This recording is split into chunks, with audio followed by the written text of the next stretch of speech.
Hi, I'm Pastor Sheila Bouie-Sledge, inspirational speaker and diversity expert. I want to share with you a story that is awesome when it talks about diversity, and some of it has a religious context to it. It's the book of Esther. It's about a Jewish nation that's in captivity in Persia. And Esther's this young girl, about 13 years old, who decides to be a contestant to become queen after Queen Vashti decides she's not going to wear her crown in front of a big party audience. So this contestant deal starts, and it's so interesting that for Father's Day I got a chance to highlight men and how well they play the role of the power behind the throne. You see, in my opinion, Mordecai is really the big character in the book of Esther. This 13, 14-year-old woman could not begin to know what to do, to audition among thousands of other women to become the queen. It was Mordecai who taught her how to wear her clothes, how to speak when she was before the king, how to read from the Old Testament the love story of Jacob and Rachel, and how to pull the king toward her so that she would be selected. She was indeed selected and lived among a beautiful palace. And of course, her Mordecai, her cousin, who was a father-like figure, got a chance to come up in the world as well. Well, Mordecai just would not bow to Haman, and Haman was the number 2 man in the palace.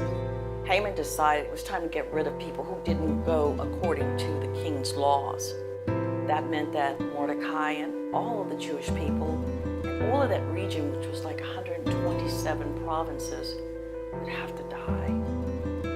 Haman convinced the king that the right thing to do was to get rid of people who would not bow down to the king and his court. Well, Mordecai was just sick. He had to go and tell Esther what was going on. He had to remind Esther that she was placed there for a purpose. Such a key in all of our lives as we look around diversity in this country. We all have a place to be and a role to play, and God calls us forward oftentimes when we're not ready. Esther wasn't ready. She was around a lot of silver and gold and marble and stone and mother pearl. But the time had come for a time such as this to save a nation of people.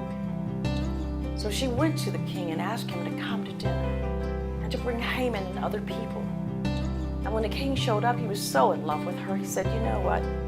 You want something. Tell me what you want. And whatever it is, I'll give it to you, even if it means half of the kingdom." It was there that she confessed. She said, "If I perish, I perish, but I'll tell you now. I want to save my life and the life of my people. And this man wants to kill all of us."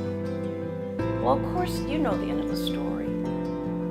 Haman dies on the very gallows that he built for Mordecai.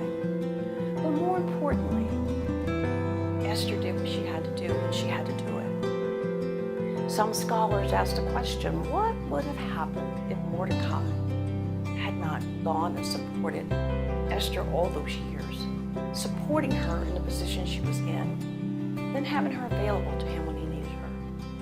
And I think that is the question. And for many of us, we're not always going to be the king or the queen. Some of us are going to be the power behind the throne.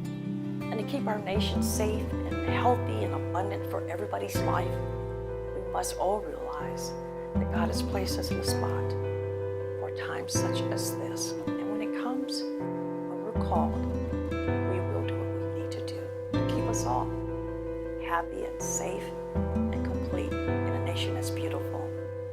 Have a wonderful day, and I hope you are a Mordecai wherever you are.